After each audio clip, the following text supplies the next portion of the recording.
आप लोग के सुनाऊं। श्री राधे राधे। हर्ष शोक त्याग कर मान और अपमान, दुख सुख समझाने वही उत्तम, वही नर पहचान। लेना देना बांटना सब अर्पण भगवान, यह होगी है संसार में हे अर्जुन धीमान।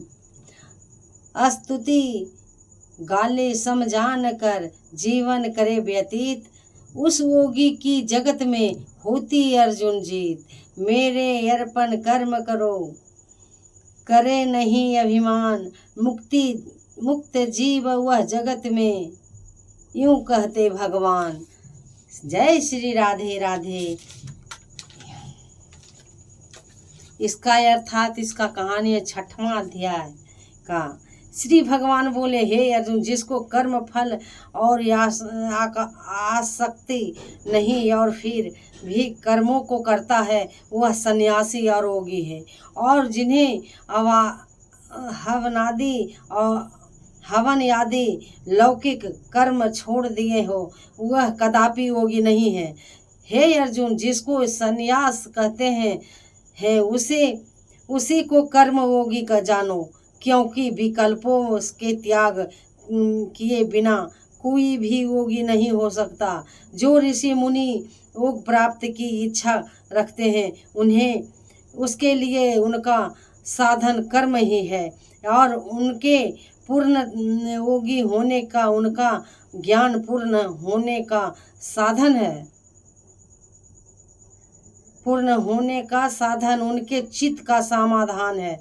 जब जब मनुष्य विषयों को कर्मों की आसक्ति से छूट गया हो, वह संपूर्ण वासनाओं को उसने त्याग दिया हो, उसी समय वह योगारूढ़ कहा जाता है। आप ही अपना उद्धार करें और आत्मा को अवनत होने से रोके, क्योंकि मनुष्य आपकी अपना मित्र और शत्रु है। जिसके विवेक से अपना मन स्वाधीन कर लिया हो, स्वयं अपना हितकारी है, और जिसने विवेक का परित्याग कर दिया है, वह स्वयं ही अपना शत्रु है। मन को जीतने वाला शांत स्वभाव मनुष्य को शीत उष्ण और दुख, मान और अपमान, इसके सोने पर भी बुद्धि अत्यंत स्थिर रहती है। जिसके ज्ञान विज्ञान से अपने अंतकरण को तृप्त कर दिया है, वह निर्विकार हो गया है, वही सच्चा योगी कहलाता है। सुहृदय मित्र शत्रु उदासीन द्वेषी माध्यरस्य द्वेष करने योग्य बंधु वर्ग साधु और पापी, इन सब में जो समान दृष्टि कर रखता है, वही श्रेष्ठ है। योगी पुरुष को मन और आत्मा को अपने बस में करके वासनाओं तथा समस्त प्रपंचों से त्याग कर किसी एकांत स्थान पर बैठकर निरंतर चित्त को समाधि में लगाना चाहिए। आत्मशुद्धि के लिए योग करना यति उत्तम है। शरीर मस्तक और गर्दन के सम करके अचल होकर स्थिर होवे, और अपनी नासिका के अग्रभाग को देखता हुआ सब दिशाओं से अपनी दृष्टि हटाए। यह भय रहित होकर शांत चित्त से ब्रह्मचर्य व्रत का पालन करे। मन को रोककर मुझ में ही लीन होकर मन को योग्य में लगावे। इस प्रकार मन को बस में रखने वाली योगी निरंतर योगाभ्यास करते रहने से मुझ में रहने वाले ही निर्वाण पद की प्राप्ति होती है। हे अर्जुन, जो अधिक भोजन करता है या अनेक दिन उपवास करता है, जो बहुत देर सोता है आज जागता रहता है, उसको योग प्राप्त नहीं होता। जो उपयुक्त आहार और विहार करता है तथा कर्मों के योग्य रीति से पालन करता है तथा जो अथा समय सोता और जागता है, वो ऐसे पुरुष का दुख मिटा देता है। तब संयम के प्राप्त हुआ चित्त अपनी आत्मा में हो जाता है और मन कामनाओं में निर्भीत हो जाता है। तभी योगी मोक्ष पद पा जाता है।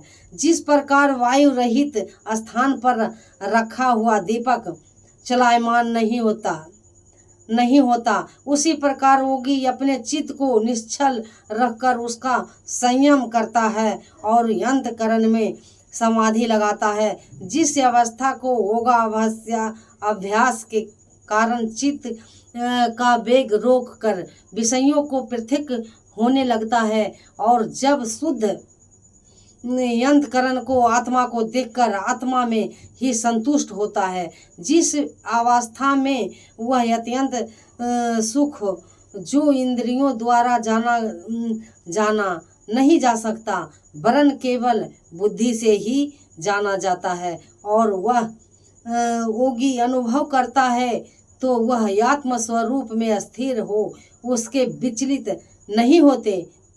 इस अवस्था को पाकर फिर यार लोभ और कोई लाभ उनको अच्छा नहीं लगता और जहाँ स्थिर होने पर यार कोई बड़ा भारी दुख उनको वहाँ से चलायमान नहीं कर सकता।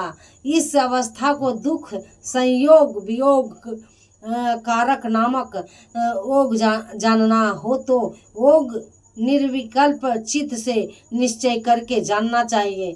संकल्प से उत्पन्न होने वाला समस्त कामनाओं को त्याग कर और मन ही मन में सकल इंद्रियों को चारों ओर से रोककर धैर्य के साथ बुद्धि को अपने अधीन कर धीरे धीरे विषयों से दूर हटा ले और भली भांति मन को आत्मा के अस्थिर करके किसी वस्तु की इच्छा से दूर हटा ले और भली भांति मन को आत्मा से रोके वस्तु को न करें और चंचल मन जिधर जिधर जाए उधर से उसको हटाकर आत्मा के बस में करना चाहिए। इस प्रकार शांत चित्त तथा रजोगुण से रहित निष्पाप तथा ब्रह्म स्वरूप योगी को उत्तम सुख प्राप्त होता है। इस रीति से निरंतर योगाभ्यास करने वाला योगी समस्त पापों से छूटकर सहज ही उस परम सुख को पा लेता है जो ब्रह्म और संयोग से प्राप्ति होता है। जिसका मन योग में स्थिर हो गया है उसकी दृष्टि को सर्वत्र समान हो जाते हैं और वह सब प्राणियों में अपने को ही और अपने में सब प्राणियों को देखता है। जो सब प्राणियों को मुझको और मुझ में सब प्राणियों को देखता है, मैं उससे अलग नहीं रहता है और मुझ से वह अलग नहीं रह सकता। जो अभेद भाव में रहता है और प्राणियों में स्थिर हो मेरा मनन करता है, वह योगी चाहे जिस अवस्था में रहे मुझ में मिल जाता है। हे अर्जुन, जो समस्त प्राणियों को दुख सुख को अपने ही दुख सुख के समान समझता है और सबको समान देखता है, वही श्रेष्ठ योगी है। अर्जुन बोले, हे मधुसूदन, आपने जो योग्य बताया कि सबको अपने समान देखें, सो मन में चंचल होने के कारण मैं सबको अपने दृढ़ स्थिर नहीं देखता हूँ।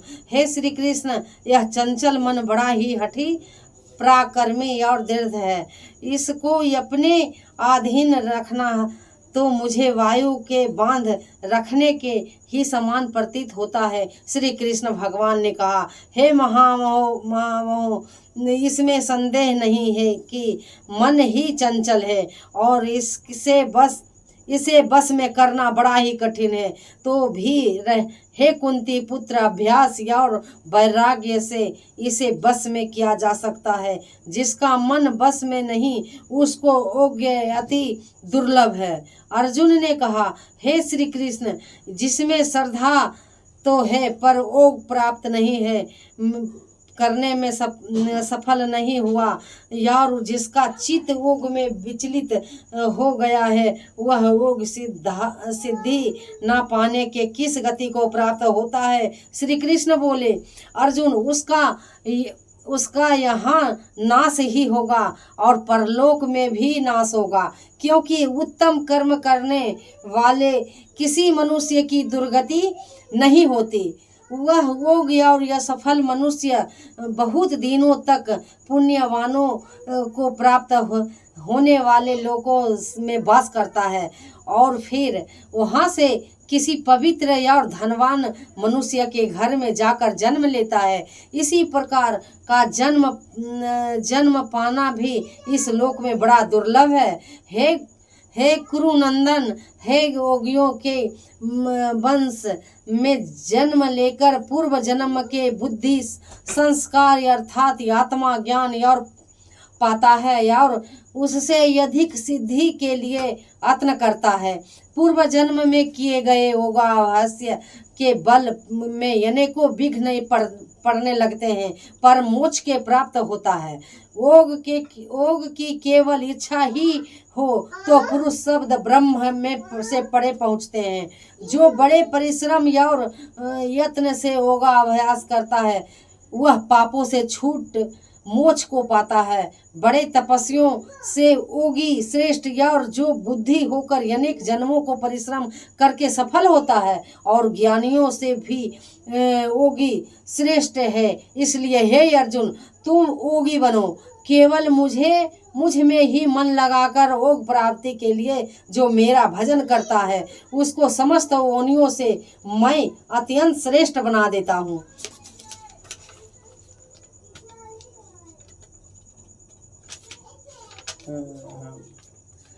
अत्यंत श्रेष्ठ बना जातो। भगवान जी बोले, हे लक्ष्मी, अब छठे अध्याय का महात्मा सुनो। गोदावरी नदी के तट पर एक नगर था। वहाँ जनश्रुति राजा रहता था। वह बड़ा धर्मज्ञ था। एक दिन उस नगर में कई हंस उड़ते आकर बैठे। उनमें से एक हंस बैठते ही उतावला हो उड़ गया। तब नगर के पंडितों ने कहा, हे हंस, तू ऐसा उतावला क्यों उड़ा है? क्या तू राजा जनश्रुति से भी पहले ही स्वर्ग को जाना चाहता है? तब उन पंछियों में से जो सरदार था, उसने कहा, इस राजा से भी बढ़कर एक रैयक मुनि श्रेष्ठ है। वह वैकुंठ का अधिकारी होवेगा। वैकुंठ लोक स्वर्ग से भी ऊंचा है।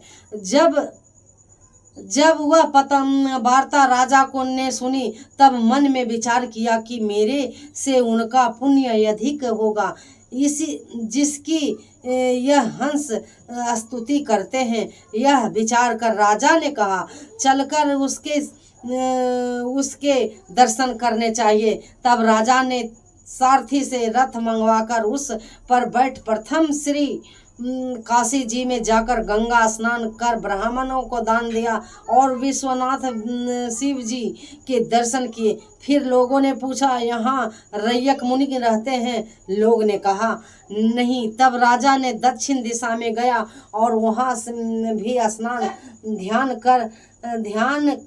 कर दान किया और द्वारकानाथ में फरसा फिर लोगों से पूछा, यहाँ कोई रैयक मुनि रहते हैं? लोगों ने कहा, नहीं। तब राजा ने पश्चिम दिशा को गया। राजा जहाँ जहाँ तीर्थों पर आवे, वहाँ तहाँ ही जाए, स्नान दान करे और रैयक मुनि को पूछे। फिर राजा ने उत्तर दिशा में जाकर श्री बद्री नारायण जी में परस कर रथ आगे बढ़ाया तो रथ चले नहीं। तब राजा ने कहा, मैंने समस्त पृथ्वी की परिक्रमा की, परंतु किसी ने भी स्थान पर मेरा रथ नहीं अटका। यहाँ पर अटका है। इससे प्रतीत होता है कि यहाँ अवश्य ही कोई ऐसा पुण्य आत्मा रहती है जिसके तेज से मेरा रथ नहीं चलता।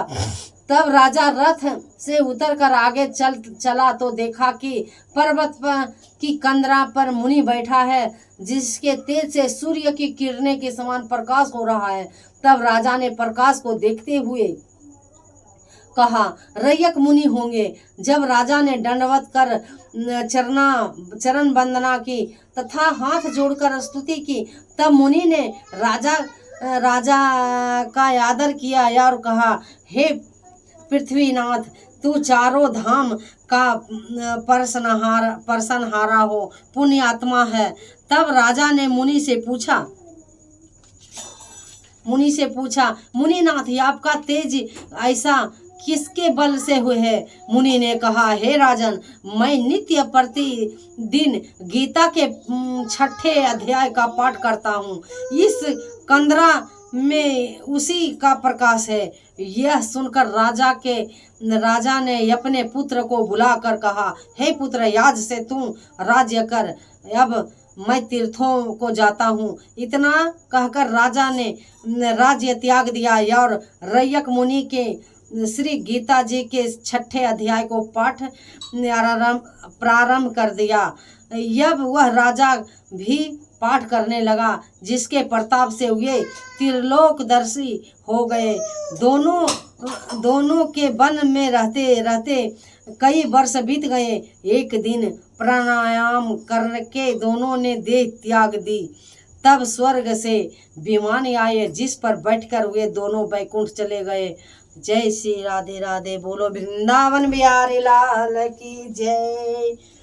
जय भागवत भगवान के है आरती, पापियों को पाप से